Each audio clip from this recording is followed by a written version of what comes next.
আজ আমরা বৈদিক ট্যুরে আসছি।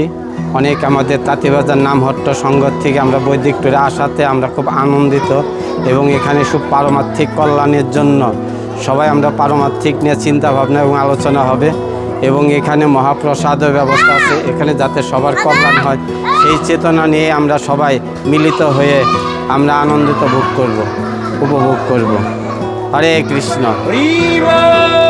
এখানে মথুরা সুন্দর দাস সুন্দর একটা আয়োজন পরিবেশ করছে, তার জন্য আমরা অসংখ্য ধন্যবাদ। তার কৃষ্ণ ভক্তিপ্রেম হোক, তার কৃষ্ণ ভক্তিতে আমরা জানি তার কৃপাতে লাভ করতে পারি, আমরা জানি তার কৃপায় আমরা আরও অগ্রসর হতে পারি, এইভাবে যেন আরও অনেক ট্যুর আমরা করতে পারি তার উদ্যোগে।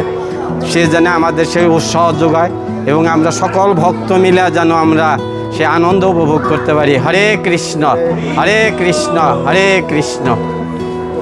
কৃষ্ণ আমাদের সকলের কর্তব্য হচ্ছে কিভাবে আমরা ভক্তির অনুকূলে আমরা আসতে পারি এবং আরও যারা ভক্তি জীবনে আসে নাই তাদেরকে কিভাবে ভক্তি জীবনে আনা যায় এবং তাদেরকে কিভাবে ভক্তি জীবন পালন করা যায় সে চেষ্টা আমাদের সকলেরই করতে হবে এবং সেই চেষ্টায় যেন আমরা কোনো সময় ব্যর্থ না হই এবং আমরা কিভাবে আরও বেশি করে ভজন করতে পারি, আমরা কিভাবে পারমার্থিক কল্যাণ করতে পারি, শুধু নিজের না আমার প্রতিবেশী যারা আছে তাদেরকেও যাতে কিভাবে কল্যাণ হয় সে চেষ্টা আমাদের সকলেরই করতে হবে।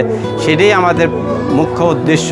আমরা ভক্তি জীবনে আসছি, আমাদের গুরু মহারাজ আমাদের কৃপা করছে, তার প্রচারে যেন আমরা সাহায্য করতে পারি, প্রভুপাদকে যেন আমরা প্রচারে সাহায্য করতে পারি, কিভাবে সেই আমাদের ইস্কন প্রতিষ্ঠা আরও কিভাবে প্রসার হয়, কিভাবে আমরা আরও সেটাকে বড় করে সারা দেশ জুড়ে আমরা হরিনাম করতে পারি, যেন সকলেই যেন কৃষ্ণ ভক্তিতে মত হয়, সকলেই যেন কৃষ্ণ ভক্তি লাভ করে আমরা এই জগৎ থেকে উদ্ধার হয়ে যেতে পারি।